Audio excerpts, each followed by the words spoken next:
Salam jumpa kembali di channel Saham Insight. Di konten ini kita akan coba membahas satu emiten yang dirumorkan akan melantai di bursa tahun ini. Di penghujung tahun 2025 ini kemungkinan besar ada 3 calon emiten yang akan melantai di bursa. Tapi di konten ini kita bahas dulu satu emiten ya friend.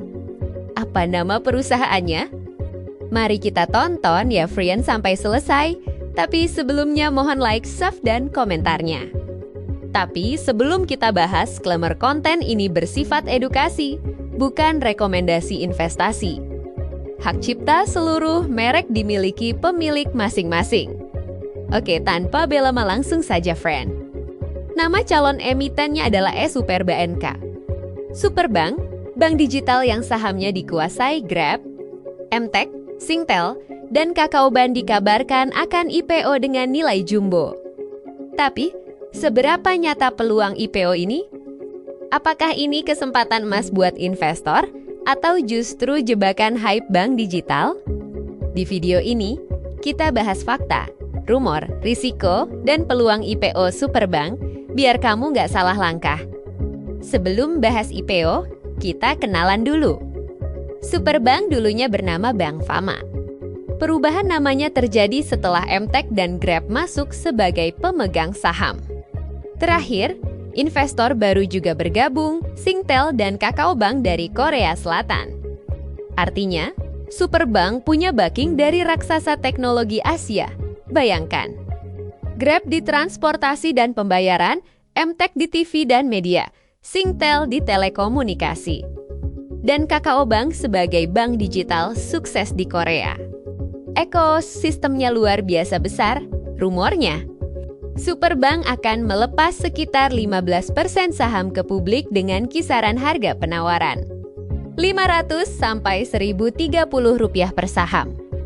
Kalau itu terjadi, dana yang dikumpulkan bisa mencapai lebih dari 5 triliun rupiah.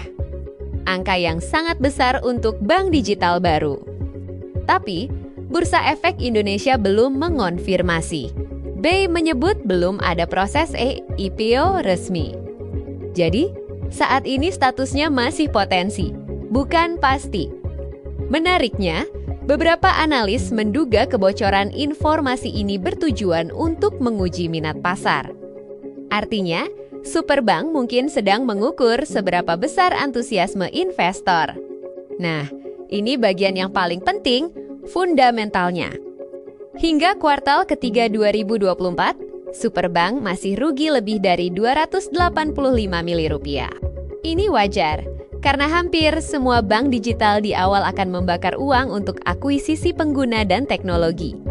Tapi laporan keuangan terbaru kuartal 1 tahun 2025 PT Superbank Indonesia Superbank mencatatkan laba bersih tahun berjalan yang dapat diatribusikan kepada pemilik sebesar 20,06 miliar rupiah sepanjang semester. Minus 2025, tepat 1 tahun sejak peluncuran aplikasinya secara luas pada Juni tahun 2024. Perolehan laba itu juga berbalik dari rugi sebesar Rp188, 46 miliar setahun sebelumnya. Merinci laporan keuangan yang berakhir pada periode 30 Juni tahun 2025. Bank digital besutan Grab, Emtek, Singtel, dan Kakaobank mencatatkan pendapatan bunga bersih tumbuh 171% secara tahunan YoY menjadi Rp667, 6 miliar.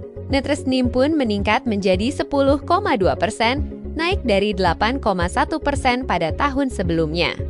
Selain itu, efisiensi operasional membaik, tercermin dari rasio biaya terhadap pendapatan cost-to ratio yang menurun drastis menjadi 74,2% dari sebelumnya 149,9%.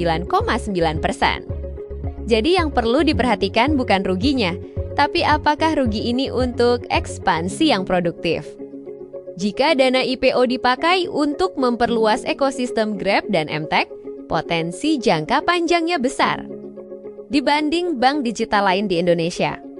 Superbank punya keunggulan besar, akses ke pelanggan Grab, Emtek, dan teknologi dari Singtel dan Kakaobank. Jika Superbank berhasil mengintegrasikan akun Grab O dan produk pinjaman langsung ke ekosistem tersebut, pertumbuhan nasabah bisa melesat. Untuk jangka panjang, IPO bisa jadi modal menyerbu pasar kredit UMKM berbasis ekosistem, seperti dry grab, merchant, dan seller digital. Tapi, tentu ada risiko. Pertama, rumor IPO bisa menciptakan hype terlalu cepat. Investor retail bisa masuk tanpa analisis.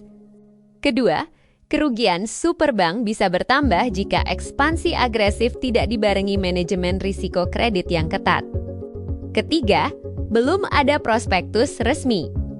Menurut kamu, apakah IPO superbank menarik? Disclosure video ini bukan saran dan ajakan.